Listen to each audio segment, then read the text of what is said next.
behavior toward a functional frontal fragility condition. Thank you very much.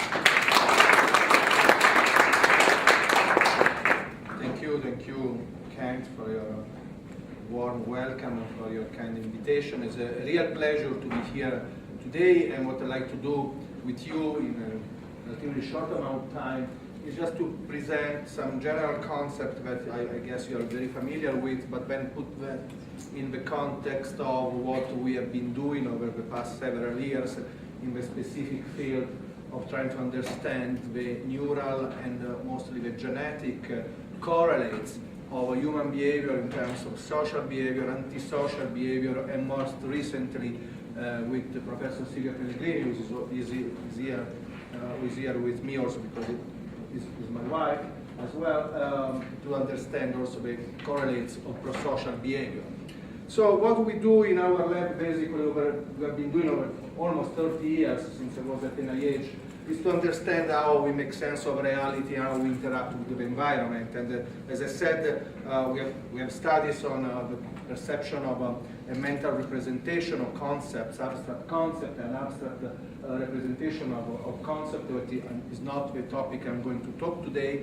I will focus on behavior, as I said.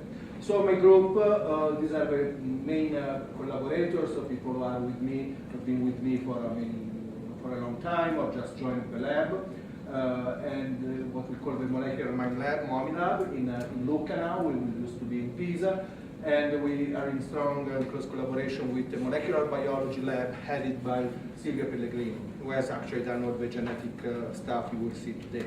So as you well know, here, over the last, I would say, 3 decades, it has become possible to really begin a sort of a voyage into the brain to understand, to search for the mind, and to be reductive and to be all at the same time as simple as possible. We have 2 major advancements we have had over the last 3 decades that made this possible. On one hand, we have the structural and functional brain imaging methodology, which you are very familiar with, that in my opinion, basically a true window to observe the brain wonderful, marvelous, morphological and functional architecture. And more recently developed it, we have molecular biology and behavioral genetics that are really telling us how much our genes, our DNA, shape our destiny, or at least shape the way we interact with the environment.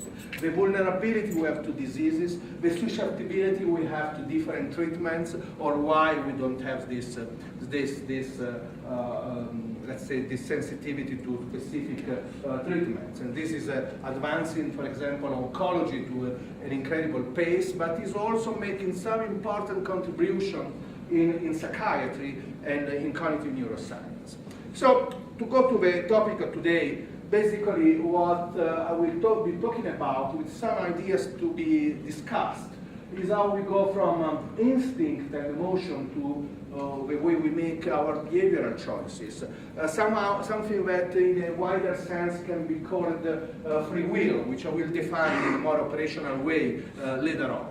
So, if you want to be schematic, and I do want to be schematic, and I apologize for being maybe too much schematic, but I think that for the sake of simplicity and to try to get some idea, we need to be schematic. When our behavior comes out from a balance between instinct, emotion on one end, what we feel, what we are pushed to do, and a sort of a rational analysis, a rational filter to do to that, and then we have a behavioral outcome.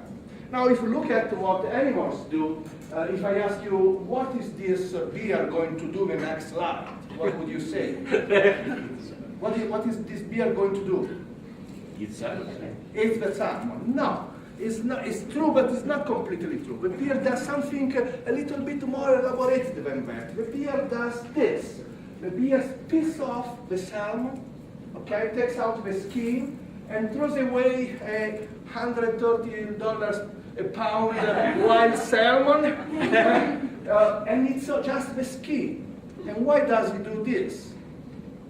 Because, as you know, the fat in the salmon, as in any animal, is just under the skin. So the bear takes out the skin, throws away the whole salmon, and eats the skin. Why does the bear have this behavior? Is planning? No. this is genetically rooted, it's biochemically mediated. When the temperature goes down and the winter approaches, the bear feels a great push to eat fat. And it's only fat.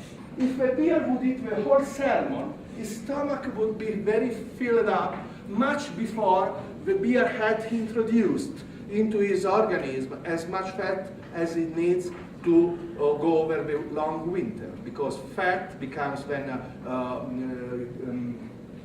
brown fat, and it becomes the source of energy for the whole winter.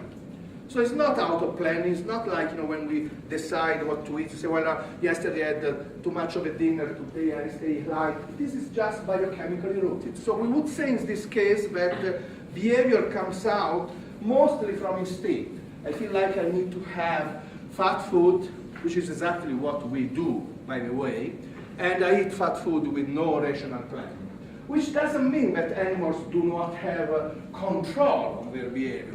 They do have. This is Wilson, our golden retriever. Wilson is very voracious, but as you can see, he's posing and he's looking at these croquettes in my dish. In Venice, this was in Venice a couple of years ago, and he's waiting for these croquettes to be given to him. But you see that, look at his eyes, are just on the only thing in his mind are the croquettes.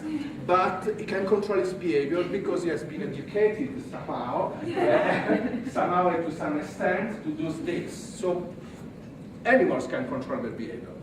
The reason why we think we do this much better is this. As you know, this part of the brain, the prefrontal cortex, has evolved, has expanded through evolution much more as compared to the rest of the brain. Humans as compared to chimpanzees, horses that I just showed you, or other animals that are either biologically close to us, like the chimpanzees, or if you want, they have shared with us over 15,000 years of social evolution.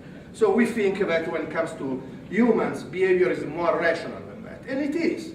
I mean, to some extent it is. But it's not true completely. It's not true completely, and if you are interested in how economics go or how financial plans go, you understand, even the famous psychological games like the ultimatum game, you understand easily that our choices are often out of emotion more than behavior control. But there is a model in nature which is very interesting to understand human behavior, which is a clinical model, which is this: frontal lobe dementia. Frontal lobe dementia is a form of dementia that affects mostly or uniquely the most anterior part of the brain. This is one of my first patients. This was a 37-year-old young male who came to our clinic. Actually, this was studied in Italy when I was back and forth. He drove from the town where he used to live. He drove. And the top row is his first examination. The bottom row is a second examination. They are 10 months apart. 10 months apart. You can see that when I saw him in December, he had 97, I think it was. He had a selective impairment of the frontal cortex, very evident here. You see here, and then 10 months later, all the anterior part of the brain was completely gone. We were sparing only the posterior and the primary sensory cortical area. Same thing you can see easily with structural MRI. And this used to be a very well-mannered man, was an artisan, and I just wrote down what, among many things, what his wife said to me. She said, "My husband, he is now like an animal. He used to be the most affectionate person I have ever met in my life. Now I could drop dead to his feet, and he would step over me to go to the refrigerator and stuff himself without pause."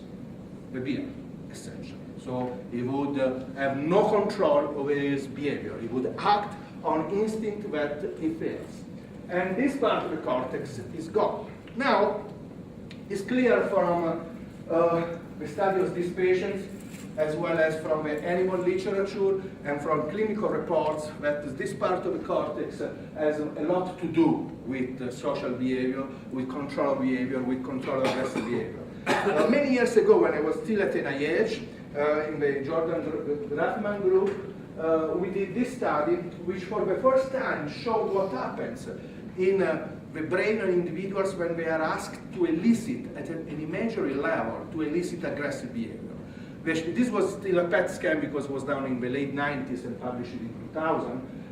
So it was, and as you may remember, fMRI had, at that time, had the problem of an artifact with the frontal part of the brain, I mean, because of the bone. So since our hypothesis was that something would happen in the frontal cortex, we really didn't want to use a methodology that could be spurious. So we stick with the O15 PET scan, to measure cerebral flow. You know that cerebral flow is an index of synaptic neuronal activity. And what you see here, both in the cartoon that the American Journal of Psychiatry dedicated to our study, and more in detail in the, let's say, the statistical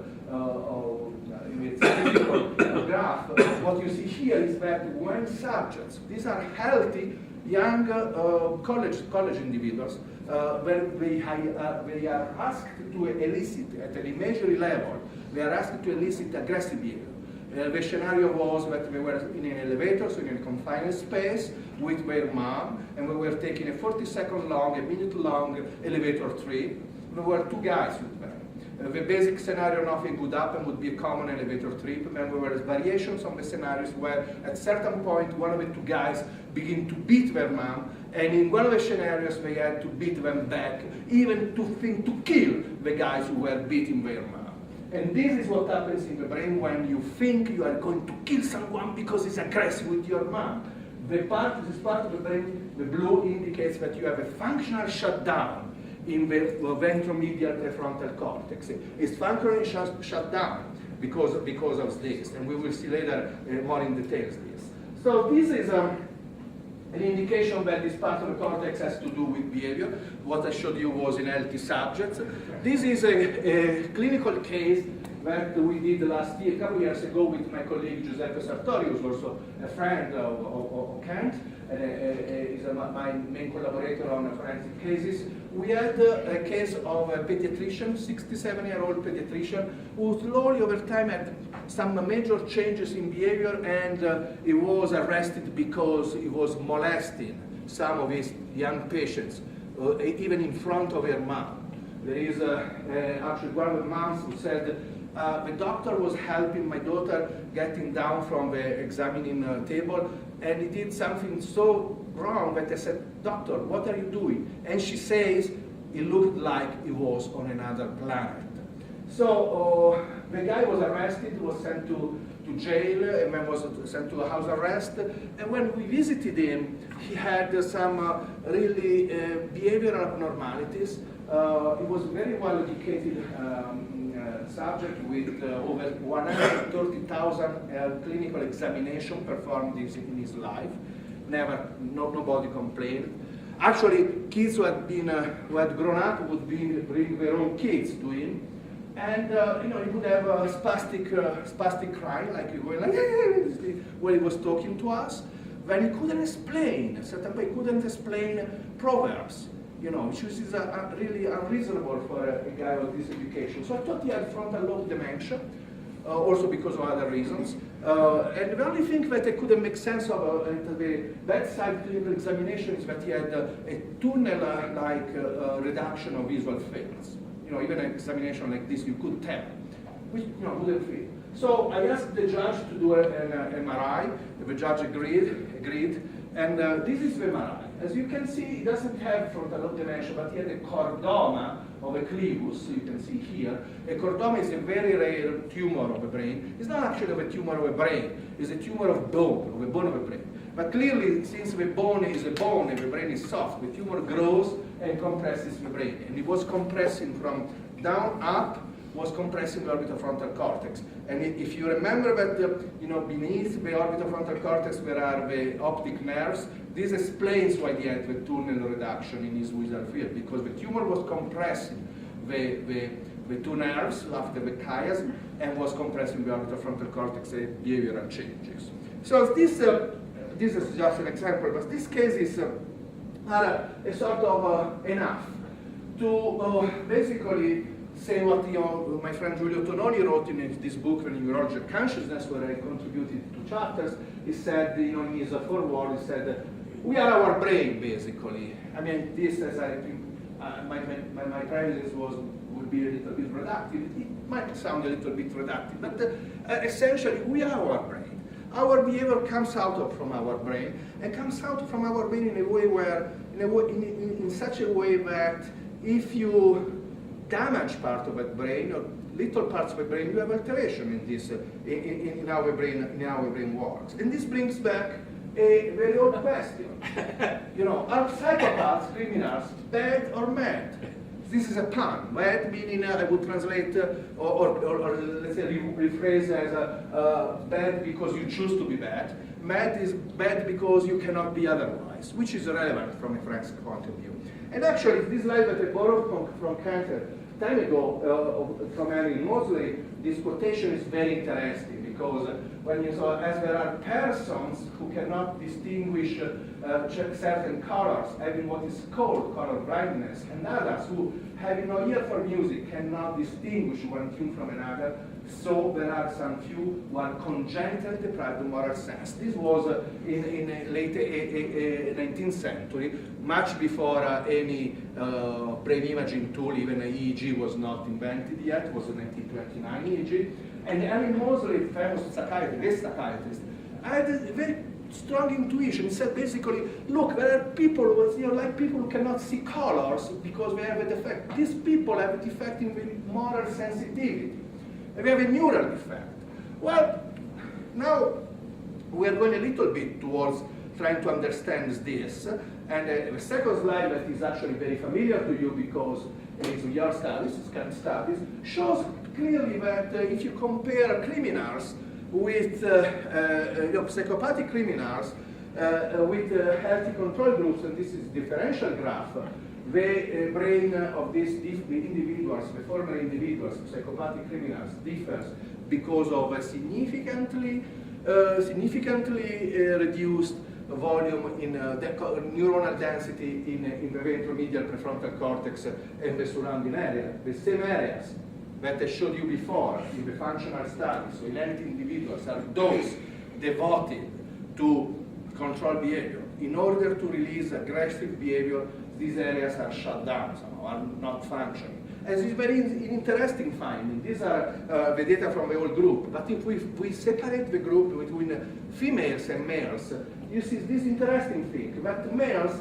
need a much smaller inhibition to release aggressive behavior. Females a much wider one, which is a sort of consistent, because if you study them from a behavioral point of view, a personality point of view, I won't annoy you with the details. These data are published, so I will be happy to send you the papers related to this. But what you see is that even subjects who are matched in terms of education, visual imagery abilities, since this was a visual imagery-based study, what they differ on was attitude towards violence. Attitude towards violence is significantly smaller, significantly less in females than in males. And with this in mind, when you look at this slide, this makes sense. For females, it's even more natural to release a physically aggressive response to the environment. Since then, these studies have been replicated and deepened by independent groups in different ways. Blair studied rage with frontal lobe impairment and let's say, the role of frontal lobes. As you know, not only we can look at neuronal density or brain activation as such, but now we can look at the way different areas in the brain are connected among themselves. This is DTI. You know that each color indicates fibers that have different directions, so you can measure direction, you can measure density of the fibers. We have done some of these studies in forensic cases I will mention later on, but just to sum up the finding by other groups, it was found that there is a significantly smaller fasciculus subuncinate, which is the fiber tract that connects the orbitofrontal cortex, the cortex I just showed you, with the amygdala, the emotional computer in the brain.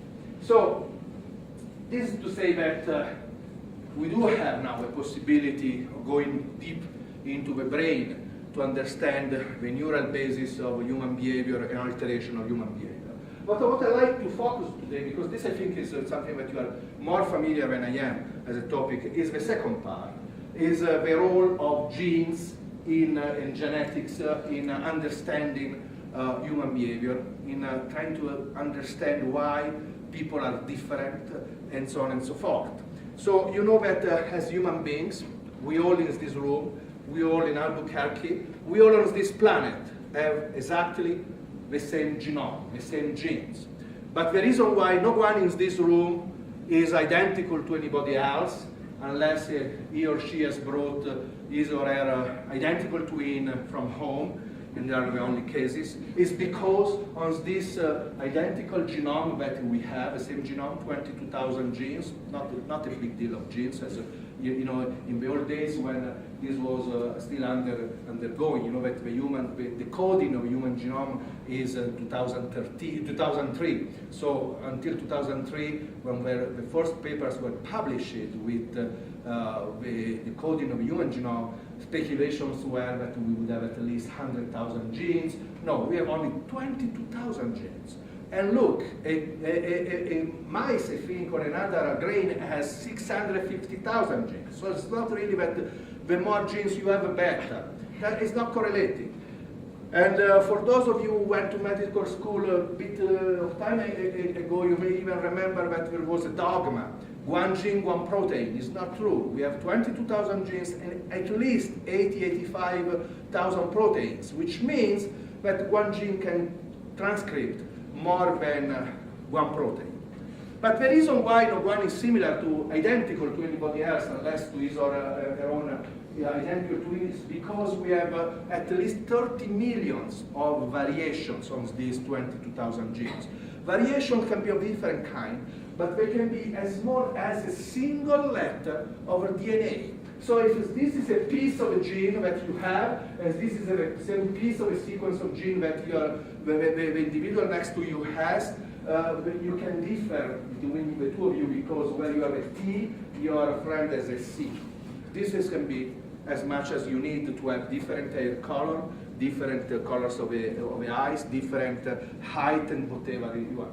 But this also does not explain only physical differences. So just to be clear, same genome, variations, physical difference. But this now we know that mutations like this are crucial also to determine the way people take different personality, are differently influenced by the environment, grow up in different way, get sick in different way, respond differently to the same drug or non-drug treatment. This is what is called now, the last couple of things, personalized medicine. So personalized medicine means that physician gives you a cure that has been studied for you on the basis also of your genetic profile, not simply because you have a diagnosis.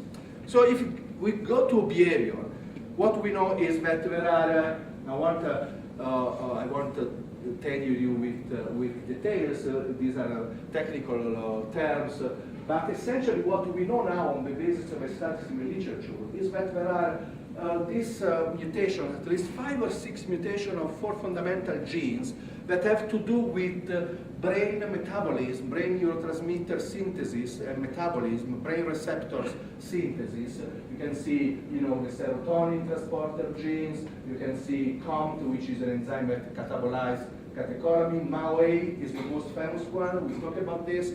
Is monoamine oxidase A, which degrades serotonin, norepinephrine, and dopamine. DRD4 is a receptors for dopamine. So why is this important? Because individual studies have shown that these genes may affect the way people are impulsive, more antisocial, or can control their behavior. As I said, many of these things are being published by our group. Silvia Pellegrini has this actually opinion paper which I refer to see the state of the art of this. For the first time in 2009, we applied this neuroscientific approach to a forensic case. This was the first time, at least in Europe, in Italy and in Europe.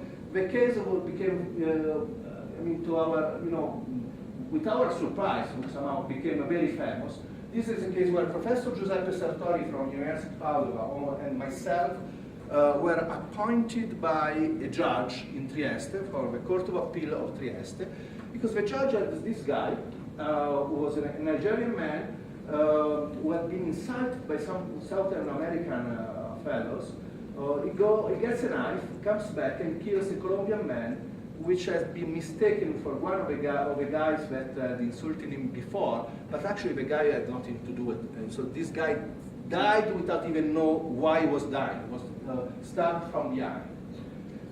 So the defendant was this 40-year-old single man, fervent Muslim. He was a very strange guy. He had been in Italy for over 24 years, but he didn't really had any relationship, no effective relationship, poorly educated. He did have a history of psychiatric morbidity, delusion, persecutory ideation, personality disorder, and he had been raised in Algeria until he was 16 in a very isolated context. His family didn't take a very good care of him because they saw that he was not so he had problems. Just think that for the entire trial, which in Italy lasts for months, not a few weeks, for the entire trial, first degree trial and second degree trial, no one from his family ever came up to assist him. Just this gives you an idea. So the allegation was, of course, voluntary homicide. What happened was that in the first degree trial, in Italy you can be fully competent, fully incompetent. So if you are fully competent, you can stand trial and you get the full punishment you need. If you are fully incompetent, you cannot. If you are recognized as incompetent, you cannot stand in trial. And then there is a between. Your ability is greatly diminished, but not completely abolished. In this case, you are able to stand trial, but the punishment phase, so the punishment is reduced by 1/3. Okay, is that clear? I know that in the United States is different, but well, it is. So what happened in the first degree trial was that he was recognized as partially diminished capability.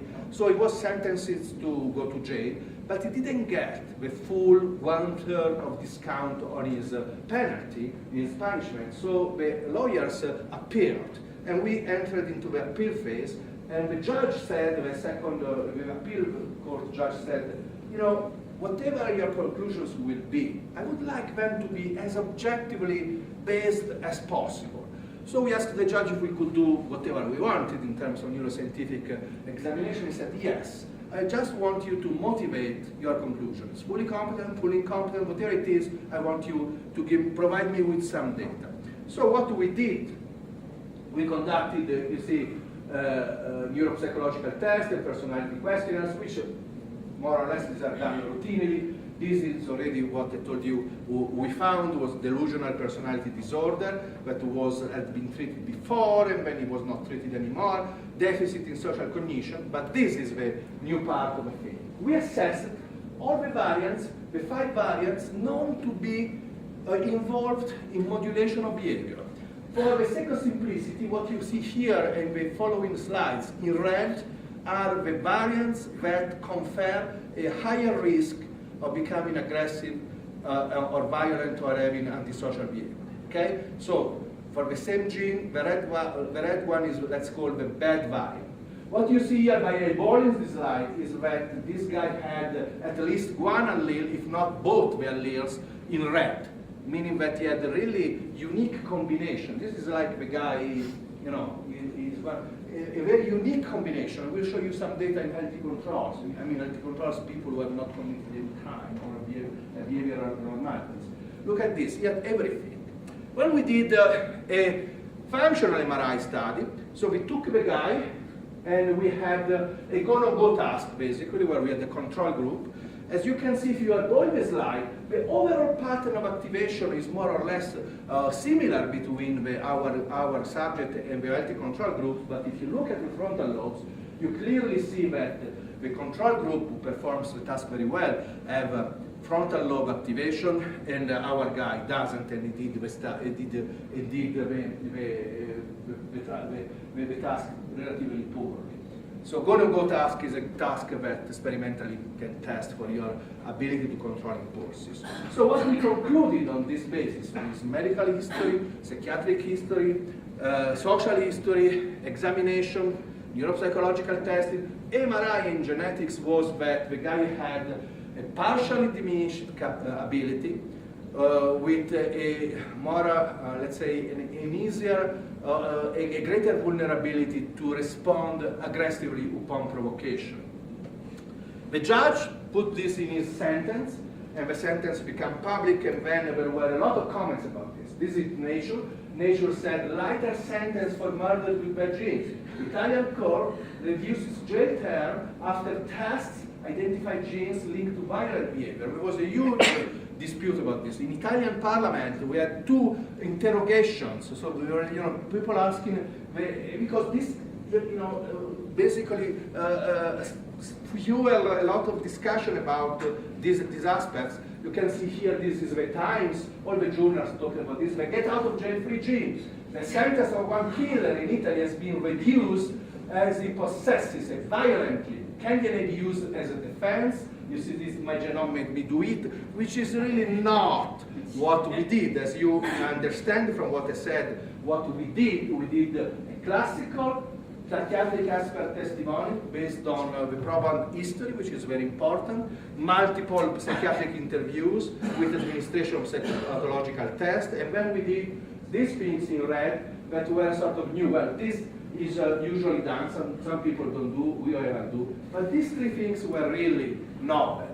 And they brought the results that I showed you. So we concluded on this basis that we provided also a sort of neuroscientifically based correlate to explain the criminal dynamic of what had happened.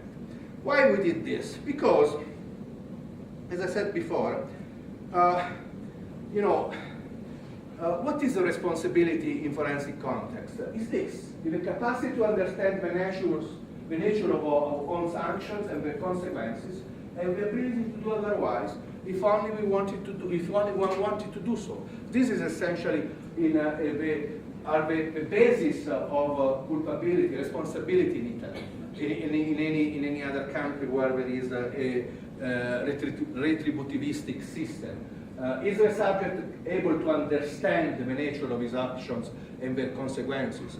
And could he have done otherwise if he only wanted to do so? These are the 2 questions that, as an expert, you are asked in Italy to basically to provide your opinion to the judge.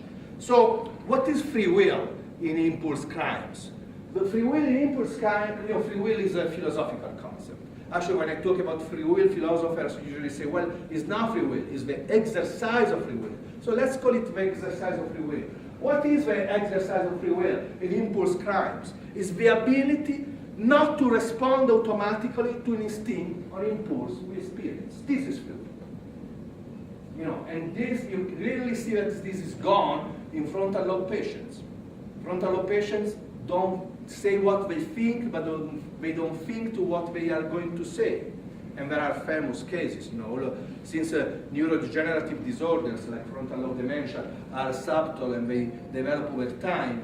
Before the patient comes to your attention, he has a history of strange behaviors, some legally relevant, sexually inappropriate comments, and all these things, because they have not their ability to respond, they lost the ability not to respond automatically to an instinct or impulse they experience. So, well, this is what I basically already said about the case. So, what is this study of genetic vulnerability? What can this tell us? Well, I show you just some data we have collected. This is Silvia Pellegrini's work in a lab. These are, each row is a criminal case, mostly homicide and all impulsive crimes. So people who killed their wives out of rage, okay, or they did some other crimes out of impulsivity. And each row, as I said, is a case. In the vertical columns, you have the individual variants. Again, red indicates the bad variants. If you evolve this this table, what you see is that there is not a single criminal subject who doesn't have at least 3, if not more, of these bad variants. Is that relevant? Well, let's see. Let's compare the criminal group we have, which is still small, but we hope with collaboration with Ken Kilk's group to expand enormously this group, because in Italy we have more difficulties to find this patient, to be allowed by the judge to take saliva for this test. But let's say this data, which I consider pilot data, but let's say what do they indicate. Well, we have a sample now, actually is a bigger one, but this is up to 3 months ago. 37. And this is a mistake. These are data for 37 or 27? 20. I don't know. Okay, but in any case, now we are a 10 more subject. Convicted for first-degree murder, and controls an individual with no history of any criminal behavior or any other thing of it. Look at this. What you see here in blue are criminals, in red controls. These are the number of the variants that I showed you before, okay? So the red variants, let's call, so-called. Unfortunately, the color code has nothing to do with what we do. So you see, what you see here is very important, because what you see that there is not a single criminal that has only one variant of these genes, but we have at least 2. But look here, when you go 3 and above, and now actually we have a 6th one, which was the case actually we had with Linkale, we had in Texas. You see that it's only blue, mostly blue or only blue. So individuals who have 4 or 5 or more of these 6 variants that I talked to you about, the bad variants, are only criminals, or at least there is a 1 to 10 ratio between healthy controls being people with no behavioral abnormalities, and the criminal subject on the other end. So, what is now where do we stand with this concept? Well, so far I talked about, for simplicity, about the bad variants and the good variants. It's a little bit more complicated than that. It's not that these variants are per se bad variants, but they are variants that actually increase the plasticity of an individual to the environment. So let's say this is a scheme where you put childhood environment very good, and then becoming very, very bad. So very good or very bad. Very bad environment, just to be clear, are kids who are raised in an environment where they are physically abused, but also where they are neglected, or where we are exposed to psychological violence. This is an important concept. This is what the judge would understand. Very often, it's not that to be in a bad environment you need to be beaten up. Beaten up is bad, but also being neglected, not being taken care of your needs. We know now that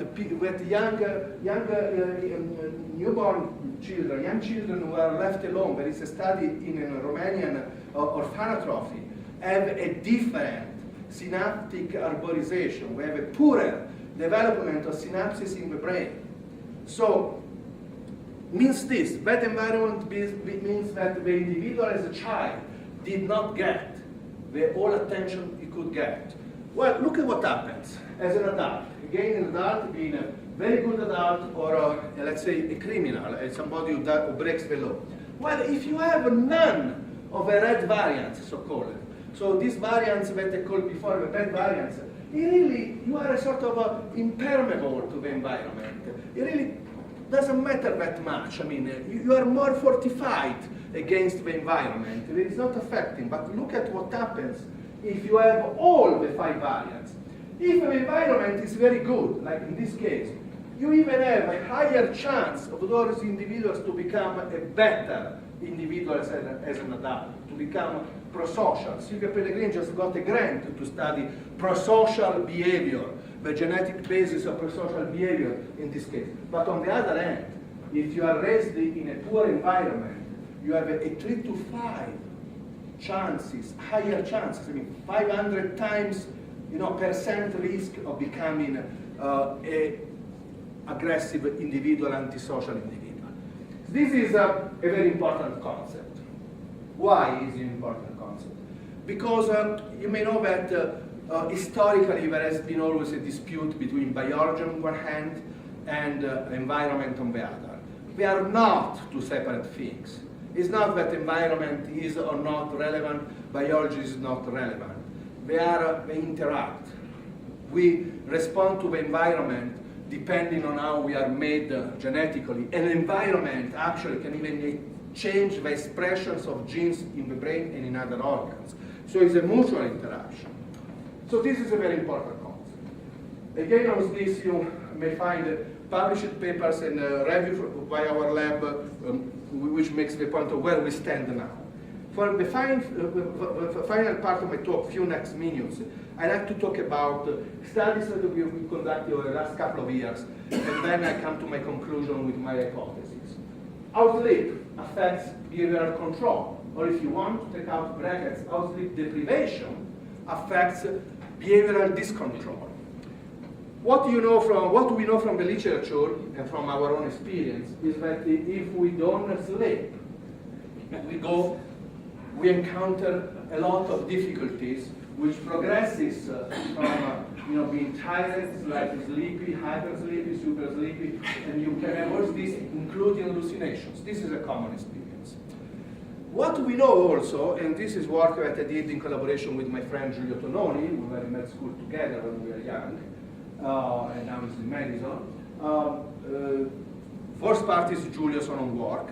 As you may know, Giulio Tononi a few years ago showed in rats that if you keep rats awake, okay, they are sleep deprived, they look like they are awake, and they are awake, but parts of their brain go to sleep. It's called the phenomenon called local sleep. So they are awake, but parts of the brain are asleep, and when this part of the brain is asleep, the rat fails to do the task it's supposed to do. For example, to reach out for a pellet of food. Okay, which is what I can actually see here. If you measure EEG with, when it does this, you see that he has all these off periods in relation with the impaired performance. So we asked a question. Giulio and I discussed the project a couple of years ago, and we said, what happens in humans? And he had studies already done in that. And he said, what happens in humans when we do something that requires a lot of executive functioning, a lot of control? Why I got this idea? Because when you deal with these people who killed out of anger, killed someone, the story you collect is very similar, from case to case. There have been, these people who killed their wives, for example, which clearly is the irrational thing to do. So what we had, we had this story of long conflicts, continued dispute, and then the last few days often they don't sleep because they fight a lot. I had the case of a guy who wouldn't sleep because he was a night guard.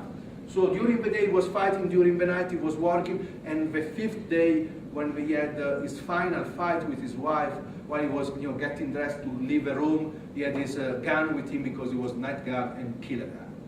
So I asked Giulio if we could do a project together. I sent a fellow of mine over, and we did a go-no-go task, and then a passive driving stimulation task as control in individuals who were who were deprived of sleep over 24 hours. And what you see here is that there was, we found this, all this is published in Journal Neuroscience and Neuroimage, so we'll be happy to give you the prints if you like, the PDF. What we found was that there were significant correlations between local sleep phenomena in the frontal cortex and impairment in the executive go-no-go task.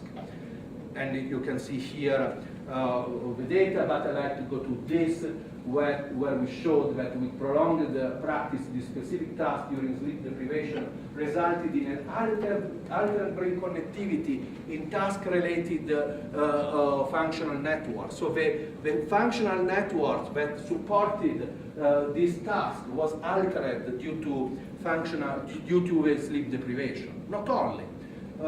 Giulio was able also to obtain MRI, repeated MRI, structural MRI, every 12 hours. And what we found was this. So if you have a subject undergo a long period of learning in extended wake, so we are sleep deprived, what you see here is that they have a reduced thickness of the cortex, in most, especially in the frontal cortex, so in areas that are related to the task. They have a reduced ventricular space and an enlargement of subcortical structures and the white matter. And what happens with recovery of sleep recovery is that this alteration reversed. So we had an in vivo measure of what happens in the brain in relation to ego depletion, I would call from a forensic point of view, sleep deprivation, and sleep recovery. So the brain changes during these things.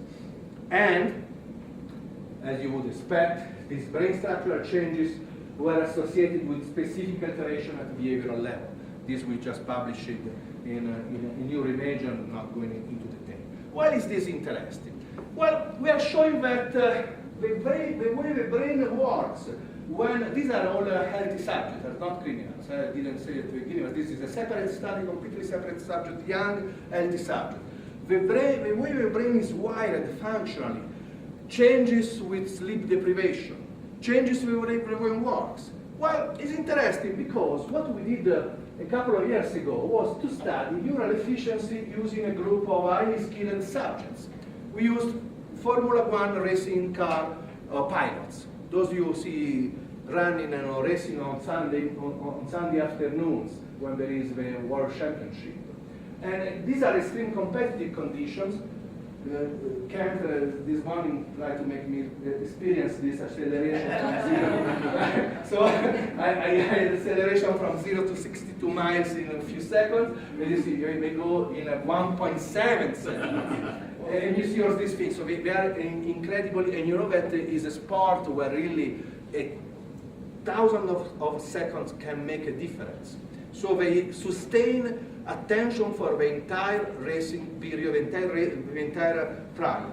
So look what, so we took these guys and we took naive drivers and we put them into a scanner while we were doing a task that was basically visual spatial analysis, visual spatial task. And as you can see here, what you see here is that in red you have the pattern of activation in professional drivers. In the dark gray you have that in naive subject. What you see here, by simply looking at the picture, is that it's not that they have different areas activated with professional drivers. They activate the same areas, but to a much more smaller extent, to a significantly smaller extent.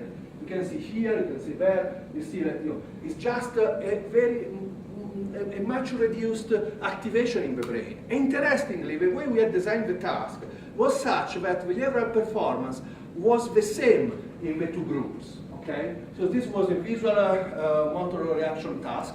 Reaction task, a visual motor task, is published in this. So I will send you the PDF if you like. But essentially, one task was simply pressing a button when the light turned green. Here was pressing buttons when these balls of the same color would enter inside the same circle, and was the different speed and different movements. But by setting the task to an extent that both naive subject and professional driver could do that is crucial. It's crucial because if you make the task too difficult, you have that one group, the professional drivers, do a task, the others cannot do a task, and when you have results you cannot interpret. This was the big deal of problems with schizophrenic patients in the old days, when we were doing tasks that they could not do, and then you could not compare differences in terms of brain PET scans. So they do exactly the same, but the brain acts in a different way. And, not to surprise, not only the brain, they use a small fraction of the brain, but the way the brain dialogue, different regions interact while doing the task is significantly different. What you see here in red and blue are respectively greater positive, significantly greater positive or negative correlations in the expert drivers, in the pilots, as compared to the naive drivers. And you see that they are different. Naive drivers have no stronger correlation among the regions as compared to the pilots. So, I'm at the two final slides. What can we propose? on the basis of the study that I rushed through a bit, but I think, I hope I was able to give you the flavor of what we do and what we are interested in. So what we saw here is that indeed there is a genetic vulnerability to the way we behave, to have an impulsive, an aggressive, and antisocial behavior. There may be cognitive limitation. I just showed you one case, but I found many cases. And then, there are brain morphological alterations that your labs know very well. Brain actually contributes a lot to the literature. Brain functional abnormalities. And then there are environmental factors that are very relevant. Chronic stressful situations. We can have situations of drug and substance abuse. We don't talk about this, but clearly this impair brain function. Prolonged sleep deprivation. Acute factors that modulate the way the brain works. These factors can be combined in a different combination. They can be all present. They can be 3 or more of them present. Different combination. What we call here and what we like to propose is this. Can this lead to what we name a functional frontal fragility syndrome or condition? Syndrome is a Greek word. Syundrao means to run together. Can the running together of these factors, they run together in different combination, can lead individuals to have a functional frontal fragility condition, where the ability of an individual to control their behaviors is impaired to a point that becomes relevant, not only from a philosophical point of view or from a neuroscientific point of view, from a forensic point of view. This is our working hypothesis. And I like to conclude with this slide, which I like a lot. I'm a fan of Plato. And Plato, 2,500 years ago, wrote in Timeo and in other, Timaeus and other writings, no one is willingly evil, but one can become evil for a bad disposition in his body. Bad disposition in his body is the genetic and the brain architecture that we talked about, and for a training without a true education, with poor environment. This is the ideas for everyone and happens against his will. Thank you very much for your attention.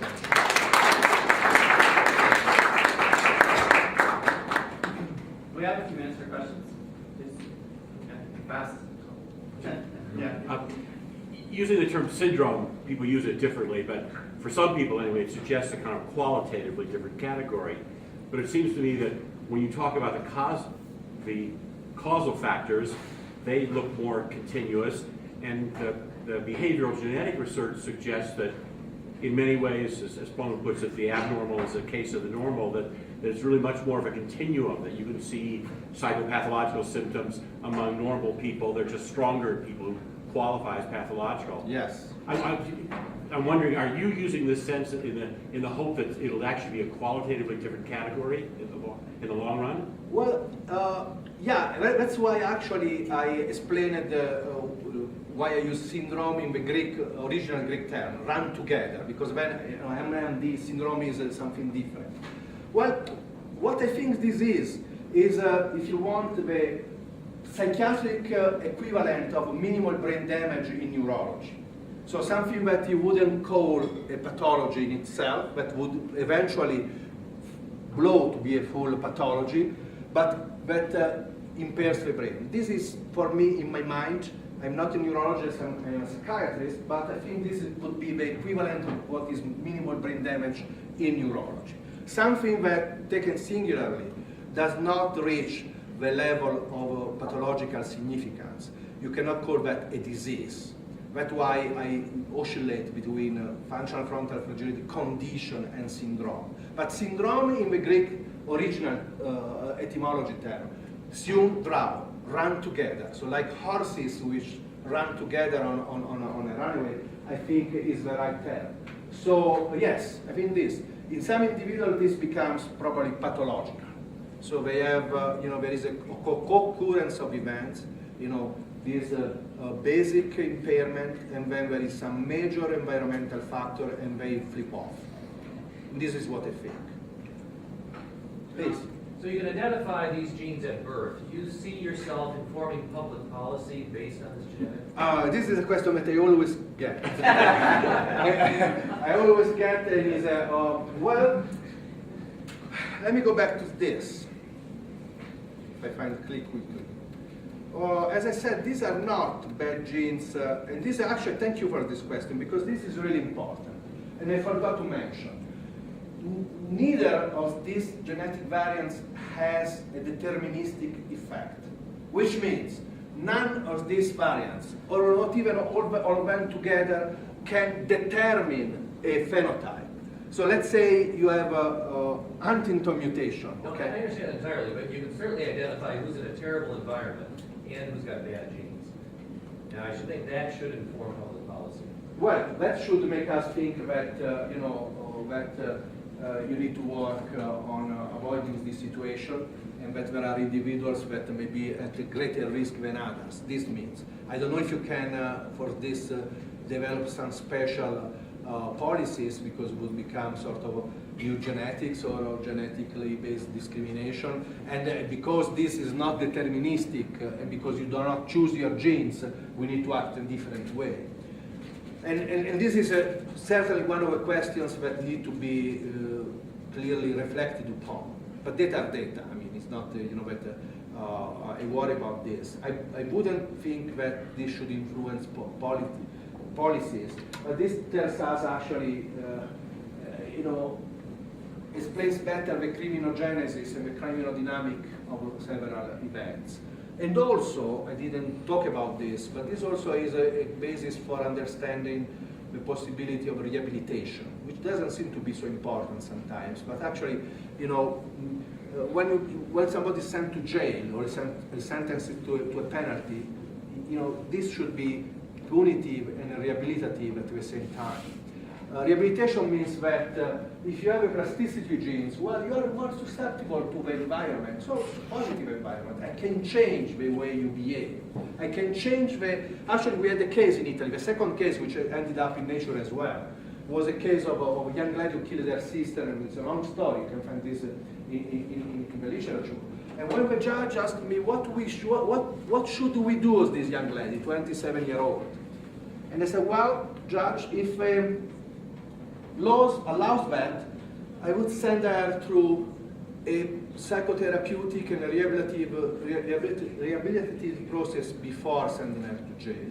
Because of two reasons. First one, because the sooner you intervene, the better it is for the brain to, and the mind to be changed, passing the expression. The second one is because if the penalty has to be a punishment as well, it's better that the subject is able to understand why she's going to jail and why she's being punished. And she was not able to do that at that time. And she needed to take consciousness of what she had done.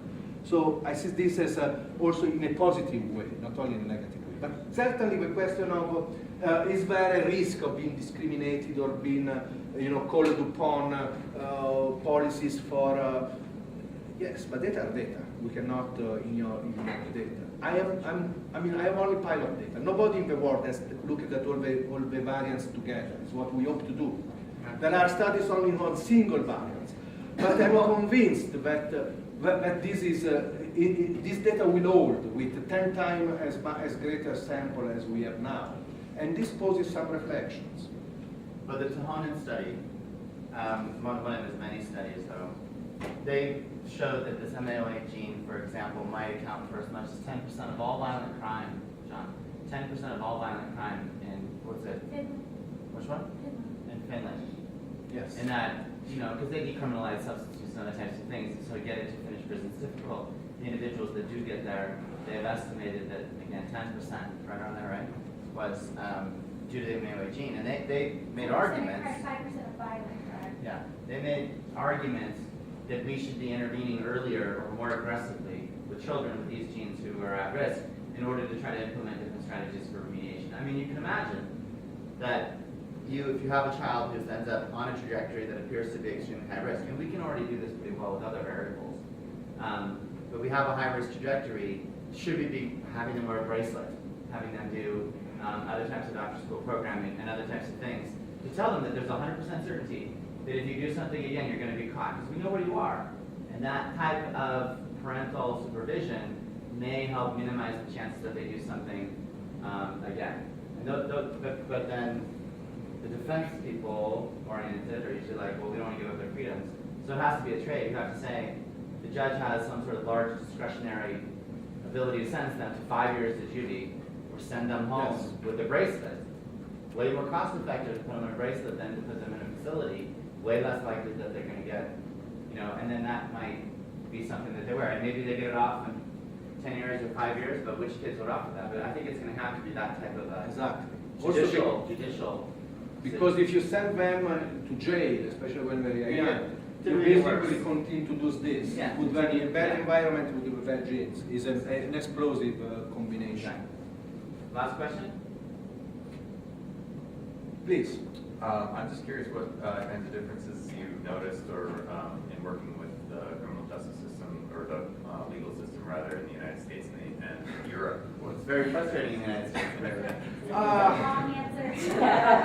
It's a lot. We'll take a lot. Well, I have to tell you that this was my first case where I was asked to, we collaborate on reports and these things, but physically be present and testify as an expert witness in front of a jury. And it was very not only learning experience, but very emotionally not disturbing, but emotionally demanding experience. I am an MD. An MD doesn't matter what you do. An MD, it doesn't have in his mind to suppress life. If I come home with a fish in my bag and the fish is still alive, I did once, I put it in water with salt. In Benedict, and not enjoying my dinner anymore. So for me, death penalty, it's not really something that is conceivable. I think it's a bad response to a bad situation. And bad times bad doesn't make good, it makes worse. So this is what I think. I thought I found that this was just one case, so I cannot generalize. But there was a sort of not really. This was not among the consideration in the court, in the trial, in the district, court district. I mean, it was like we were talking about not a human being, who had done a very bad thing, by the way. But I mean, this was probably the main difference. In Italy, the rehabilitation aspect is well considered, and there are it's not perfect at all, the system, not at all. But I think it's taken into much more consideration, even for bad crimes. Maybe because of a Catholic influence, but it's much more possible. Let's